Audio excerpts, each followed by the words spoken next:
Hello friends, welcome to our channel.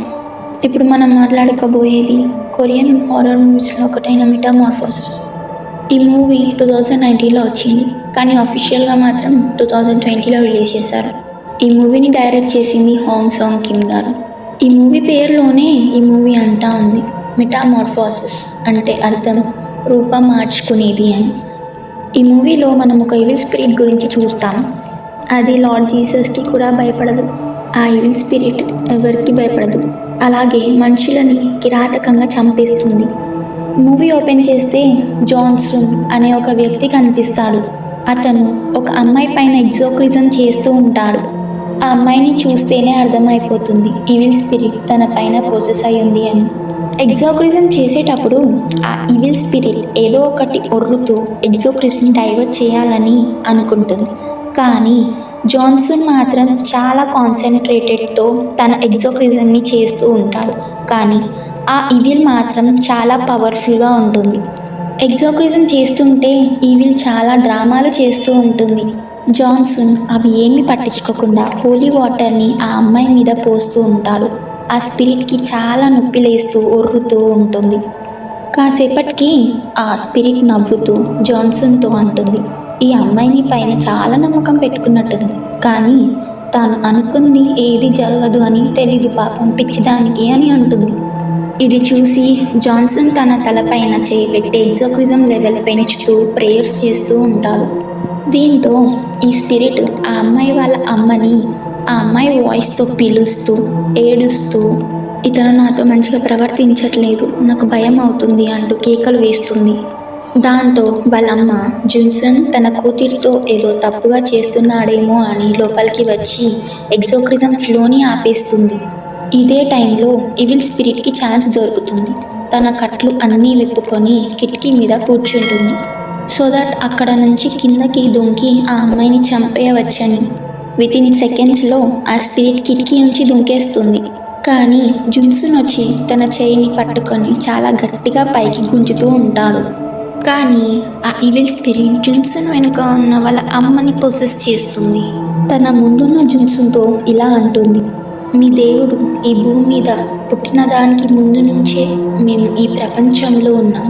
ఇలా అనేసి మళ్ళీ ఆ స్పిరిట్ అమ్మాయిలోకి వచ్చి అంటుంది, మీ దేవుడు ఎలా అయితే అన్ని చోట్ల ఉంటాడో అలాగే మేము కూడా అన్ని చోట్ల ఉంటాం. నేను మళ్ళీ వస్తా, రాగానే నిన్ను నీ ఫ్యామిలీని అంతా ముక్కలు ముక్కలుగా చేసి ఎలకలకు వేస్తా అని జున్సన్ పట్టుకున్న చేయిని గట్టిగా కొరికేసి ఆ అమ్మాయి కింద పడి చచ్చిపోతుంది. వెనక్కి చూస్తే అమ్మాయి వాళ్ళ మదర్ రూమ్లో నుంచి వెళ్ళిపోయి ఉంటుంది. దాంతో జున్సన్ అలాగే అక్కడ షాక్లో నిల్చొని ఉంటాడు. సీన్ చేంజ్ అయ్యి జున్సన్ వాళ్ళ పెద్ద అన్నయ్య వాళ్ళ ఫ్యామిలీని చూపిస్తారు. వాళ్ళు కొత్త ఇంట్లోకి షిఫ్ట్ అవుతున్నట్లు చూపిస్తారు. ముందు అంతా కలిసే ఉండేవారు, కానీ ఈ ఇన్సిడెంట్ తర్వాత విడిపోతారు. ఎందుకంటే ఆ రోజు జున్సన్ ఎగ్జోక్రిజం చేసేటప్పుడు వాళ్ళ అమ్మ బయట ఉండడం వల్ల తనకి లోపల ఏం జరుగుతుందో తెలీదు. అది తెలుసుకోకుండా సొసైటీలో అతని మీద బ్యాడ్ రూమర్స్ చేస్తుంది. దాంతో వాళ్ళ సొసైటీలో వాళ్ళ ఫ్యామిలీ తల ఎత్తుకోలేకపోతారు. అందుకనే అక్కడ నుండి వేరే ప్లేస్కి షిఫ్ట్ అవుతారు.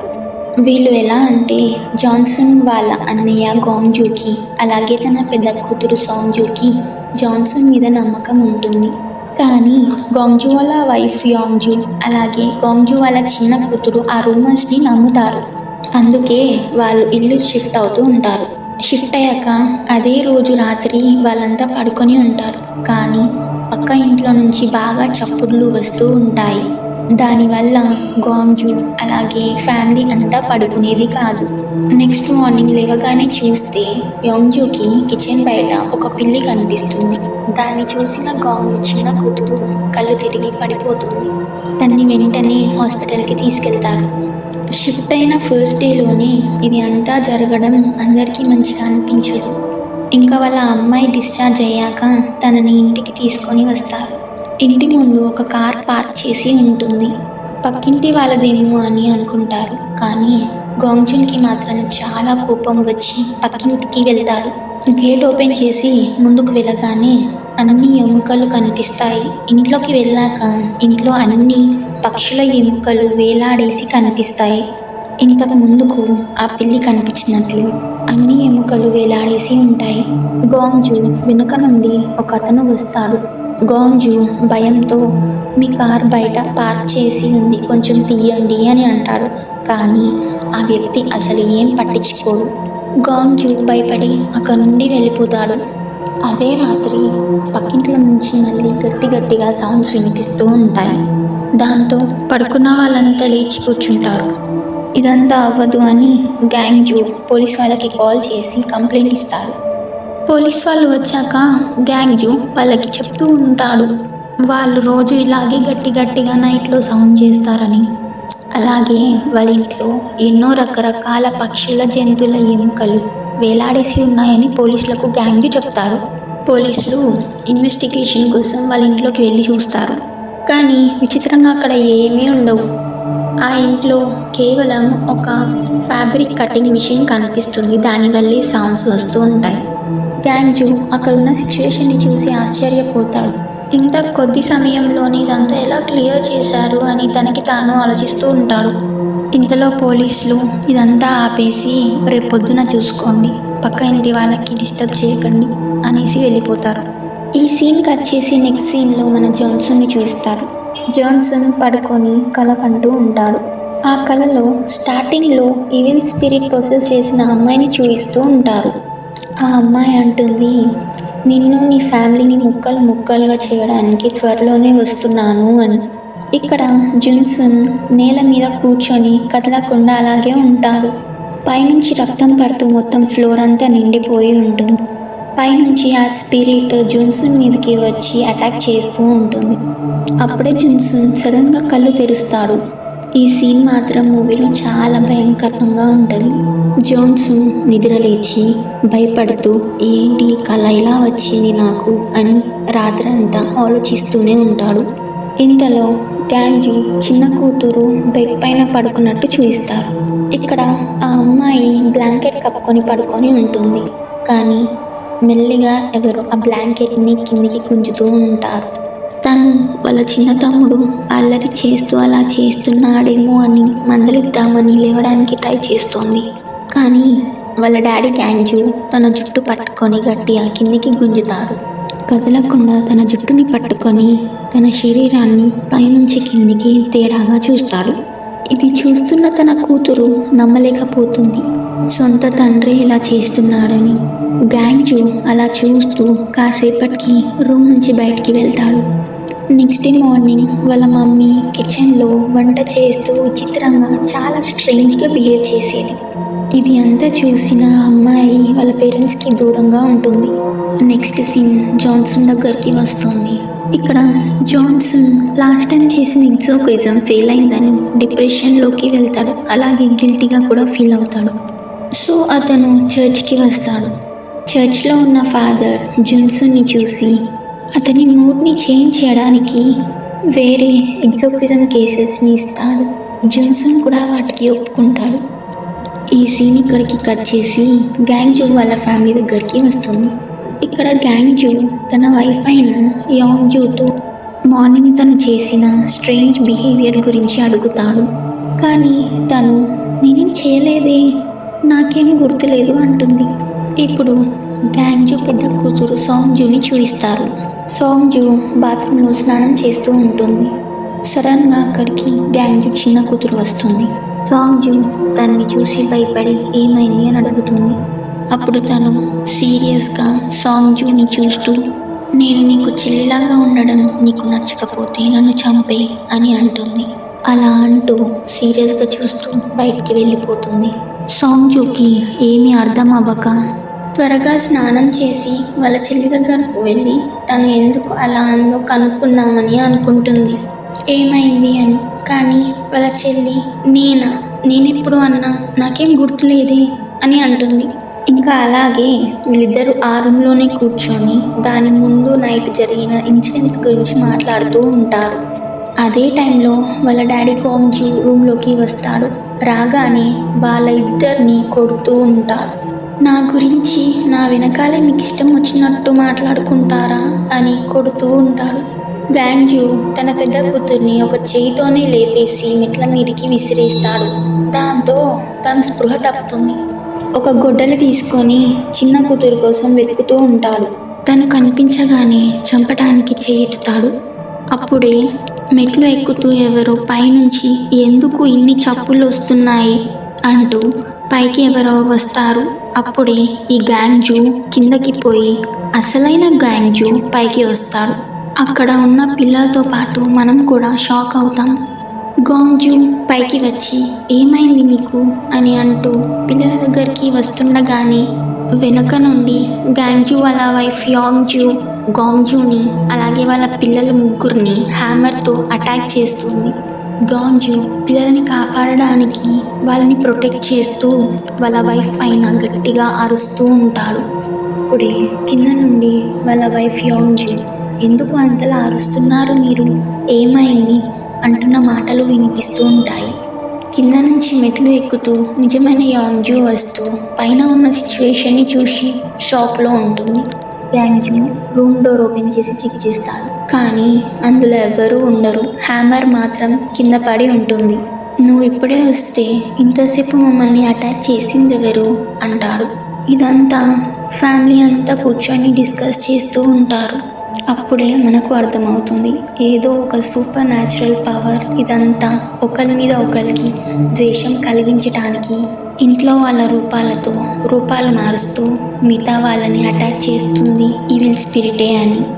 ఇంకా గ్యాంగ్జూ చేసేది ఏమీ లేక వాళ్ళ బ్రదర్ జాన్సన్కి కాల్ చేస్తారు. చేసి మా ఇంట్లో ఏదో సూపర్ న్యాచురల్ థింగ్స్ జరుగుతున్నాయి, మాకు నీ హెల్ప్ కావాలి అని అడుగుతాడు. కానీ జాన్సన్ తన ముఖం పైన నేను రాలేను, వేరే పని మీద బయట కంట్రీకి వెళ్తున్నానని చెప్తాడు. గ్యాంగ్జూ ఒక సెల్ఫ్ రెస్పెక్ట్ ఉన్న వ్యక్తి. సో అతను జాన్సన్ని ఏం ఫోర్స్ చేయలేకపోతాడు. కాల్ కట్ చేయగానే గ్యాంగ్జూ వైఫ్ అలా ఎలా చేస్తాడు, సొంత అన్న ఫ్యామిలీని పట్టించుకోకుండా ఇంకెక్కడికో వెళ్తానంటాడేంటి, అతని కోసం మనం ఎన్నెన్ని చేశాం అంటూ అరుస్తుంటుంది. ఇప్పుడు గ్యాంగ్జూ కోపంతో నువ్వెప్పుడు పట్టించుకున్నావు అసలు నా తమ్ముడిని, ఇంట్లో ఉంటున్నందుకు వాడి దగ్గర రెంట్ తీసుకునేదాన్ని, ఎప్పుడైనా నీ ముఖానికి వాడికి వేడనం పెట్టావా అంటూ చాలా కోపంతో అంటాడు. అది విని తను సైలెంట్ అయిపోతుంది. ఈ సీన్లో మనకి ఇది అర్థమవుతుంది, ఎవరి మనుషులు వాళ్ళకి, బయట వ్యక్తులు ఎప్పుడు మనోళ్ళు కాదు అని. గ్యాంగ్జూ వాళ్ళ బ్రదర్ని ఎప్పుడూ సపోర్ట్ చేసేవాడు, కానీ వాళ్ళ వైఫ్ నుంచి ఎప్పుడూ ఆ సపోర్ట్ రాలేదు అతనికి. సో తనకి హెల్ప్ చేయలేదన్న మాట అనే రైట్ తనకి లేదు. జాన్సన్ వేరే కంట్రీకి వెళ్ళడానికి రెడీ అవుతాడు, కానీ వెళ్ళలేకపోతాడు. ఇక గ్యాంగ్జూ వాళ్ళ ఇంటికి వస్తాడు. అతనికి వాళ్ళ వదిన మీద ప్రేమ లేకున్నా పిల్లల మీద ప్రేమతో వస్తాడు. ఇంకా ఫ్యామిలీ అంతా కూర్చొని వాళ్ళకి జరిగిన ప్రతి ఒక్క ఇన్సిడెంట్ని ఒకటిగా అన్ని జాన్సన్కి చెప్తూ ఉంటారు. అది అంతా విని జాన్సన్ ఇంట్లో ఎగ్జోక్రిజం చేయాలి అంటాడు. కానీ వాళ్ళంతా భయపడతారు. లాస్ట్ టైమే ఒక అమ్మాయి ఇలాగే చనిపోయింది అని. జాన్సన్ నుండి భయపడకండి, నేను ఏం చేయను, నా సీనియర్తో చేయిస్తానని అంటాడు. జాన్సన్ గాంగ్జూతో బయటికి వచ్చి నిజానికి పెద్ద కూతురు సాంగ్జూ పొసెస్ అయింది అని అంటాడు. మార్నింగే జాన్సన్ అందరూ తాగే వాటర్లో హోలీ వాటర్ని కలుపుతాడు. అందరూ ఆ వాటర్ని తాగుతారు, సాంగ్జూ తప్ప. ఇలా వాళ్ళకి సాంగ్జూ పొసెస్ అయినట్టు తెలుస్తుంది. అలాగే జాన్సన్ అంటాడు, మా ఫాదర్ బెల్తజార్ పర్సనల్గా ఎయిర్పోర్ట్లో పిక్ చేసుకోవడానికి రమ్మన్నారు, మేబీ ఎగ్జోక్రిజం గురించి ఏమైనా మాట్లాడడానికి ఏమో అని చెప్తూ కొంచెం దూరం ఉంటూ సాంగ్జూని కనిపెట్టుకుంటూ ఉండు అని గ్యాంగ్జూకి చెప్తాడు. అలా చెప్పేసి ఫాదర్ని పిక్ చేసుకోవడానికి ఎయిర్పోర్ట్ వెళ్తాడు. అక్కడ ఫాదర్ ఎంత దూరం రావాల్సిన అవసరం ఏముంది, నేనే వచ్చేవాడిని కదా అని అంటాడు. కానీ జాన్సన్ అంటాడు, మీరే కదా కాల్ చేసి నన్ను పర్సనల్గా పిక్ చేసుకోవడానికి రమ్మన్నారు అని చెప్తాడు. ఫాదర్ ఇది విని షాక్లో అంటాడు, ఇది ఎప్పుడు జరిగింది, నేను అసలుకి నీకు కాలే చేయలేదు అని. ఇంకా జాన్సన్కి సీన్ అంతా అర్థమైపోతుంది. ఇంకా లేట్ చేయకుండా వెంటనే ఫాదర్ని తీసుకొని చాలా స్పీడ్గా కార్ డ్రైవ్ చేస్తూ వెళ్తుంటాడు. సడన్గా చాలా పెద్ద యాక్సిడెంట్ అవుతుంది. ఎలా అంటే ఇంకా ఆ కార్లో ఉన్న ఒక్క వ్యక్తి కూడా బతకలేదు ఏమో అని. ఈ యాక్సిడెంట్ మాత్రం కేవలం కాకుల వల్లే అవుతాయి. ఎందుకంటే అవి గుంపులుగా వచ్చి డైరెక్ట్ కార్ ఫ్రంట్ గ్లాస్కి పగలగొడుతూ చనిపోతాయి. ఈ మూవీలో మనకి ఒక డౌట్ వచ్చి ఉంటుంది, గాంజు వాళ్ళ ఫ్యామిలీ అంతా షిఫ్ట్ అయిన ఇంటి పక్కన ఆ మనిషి ఎవరు అని. అయితే ఆ మనిషిని ఈవిల్ స్పిరిట్ పొసెస్ చేసి ఉంటుంది. లేకపోతే అంత తక్కువ టైంలో ఆ నైట్ ఆ ఇల్లంతా క్లీన్ చేయలేరు. అంత ఫాస్ట్గా అయితే రెండు శక్తులు చేయగలుగుతాయి. అయితే దైవశక్తి అయినా అయి ఉండాలి, లేదా దృష్టశక్తి అయినా అయి ఉండాలి. సో ఆబ్వియస్లీ ఈవిల్ స్పిరిటే అయి ఉంటుంది. ఆ ఈవిల్ స్పిరిట్ ఈ ఫ్యామిలీ అక్కడికి రాకముందు నుండే పక్కింటోన్ని పొసెస్ చేసి ఉంటుంది. సో దట్ వీళ్ళ ఫ్యామిలీని ఎలాగైనా సరే పొసెస్ చేయడానికి. ఇంకో దిక్కు గాంజు చిన్న కూతురు బేస్మెంట్లోకి వెళ్ళి జీసస్ ఇంకా మేరీ మదర్ బొమ్మల కోసం వెతుకుతుంటుంది. అక్కడ బొమ్మలు దొరకగానే వాటిని చూస్తూ ఉన్న టైంలో ఎవరో తనని పిలుస్తున్నట్టు అనిపిస్తుంది. వెనక్కి తిరిగి చూస్తే ఎవరూ ఉండరు, కానీ సైడ్ నుంచి మళ్ళీ ఎవరో పిలుస్తూ ఉంటారు. ఆ బొమ్మలను కింద పెట్టి ఫోన్లో టార్చ్ ఆన్ చేసి తిరిగి చూస్తుంది. చూడగానే ఏదో ఇన్విజిబుల్ పవర్ తనని గట్టిగా లాగేసి హీటర్ రూమ్లోకి పాడేస్తుంది. దానికదే హీటర్లో మంటలు వచ్చేస్తాయి. Literally this scene made me cry. కానీ పాపం ఏం తెలియని పిల్లని బతికి ఉండగానే ఆ ఈవిల్ తగలపెట్టేస్తుంది. నెక్స్ట్ సీన్లో గాంజు జూన్సన్ చెప్పినట్లే పెద్ద కూతుర్ని గమనిస్తూ ఉంటాడు. కొంచెం సేపటికి సాంగ్జు బయటికి వెళ్ళి మెయిన్ డోర్ క్లోజ్ చేసి వస్తా అని బయటికి వెళ్తూ ఉంటుంది. గాంజు ఆ ఈవిల్ స్పిరిట్ నా కూతుర్ని ఎక్కడ ఈ సాకు చెప్తూ బయటికి తీసుకెళ్ళిపోద్దు అన్న భయంతో సాంజుని వెనుక నుండి దాడి చేస్తాడు.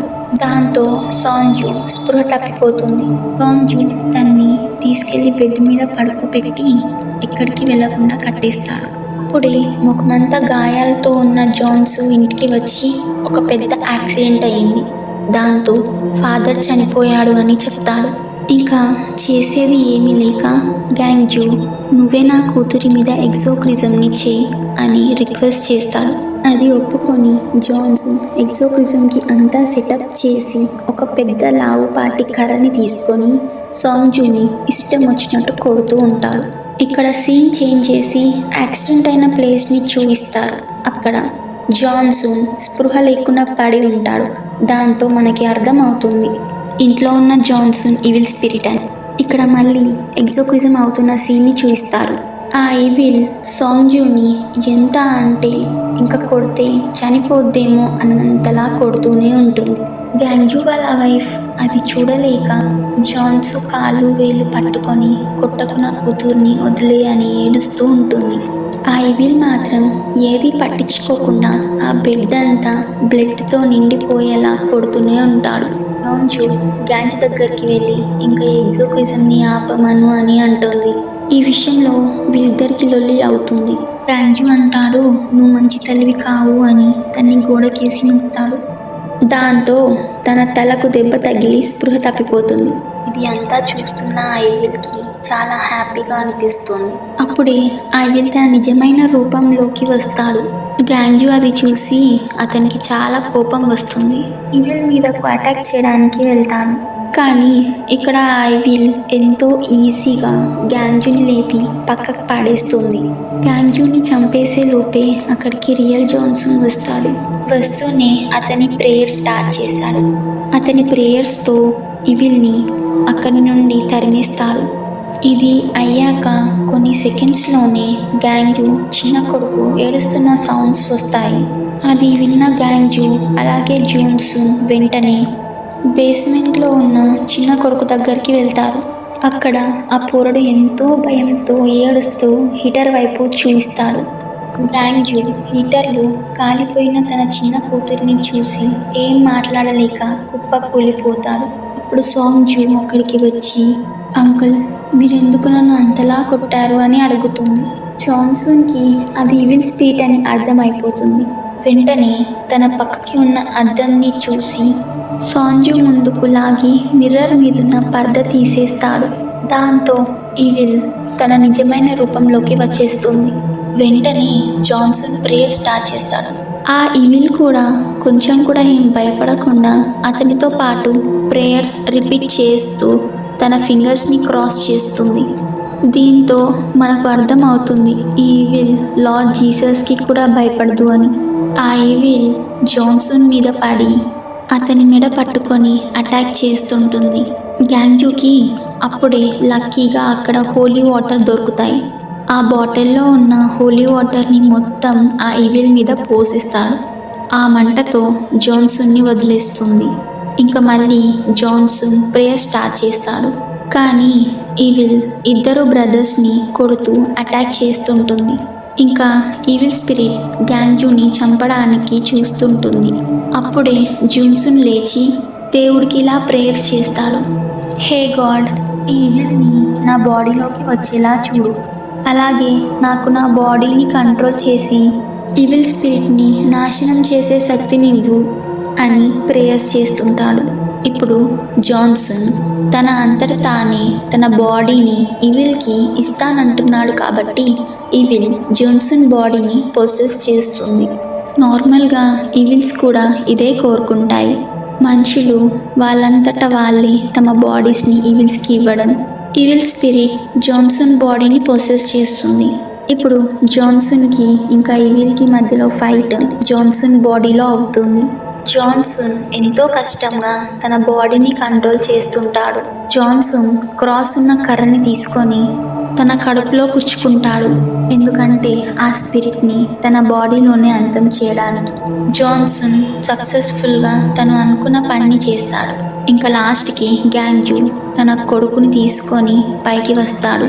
తన పెద్ద కూతురు అండ్ వైఫ్ని పట్టుకొని ఏడుస్తూ ఉంటాడు. ఎందుకంటే సక్సెస్ఫుల్గా ఈవిల్ పీడ పోగొట్టుకున్న వాళ్ళ లైఫ్లో ది మోస్ట్ ప్రీషియస్ పర్సన్స్ అయిన జాన్సన్ అలాగే తన చిన్న కూతుర్ని కోల్పోయారని. And that's what the movie for today. నచ్చితే లైక్ చేయండి, నచ్చకపోతే రీజన్ని కామెంట్ చేయండి. మీ ఫ్రెండ్స్తో కలిసి మూవీ గురించి డిస్కస్ చేయాలనుకుంటే షేర్ చేయండి. ఇంకా ఇలాంటి వీడియోస్ కావాలి అనుకుంటే సబ్స్క్రైబ్ చేసుకోండి. Thanks for watching.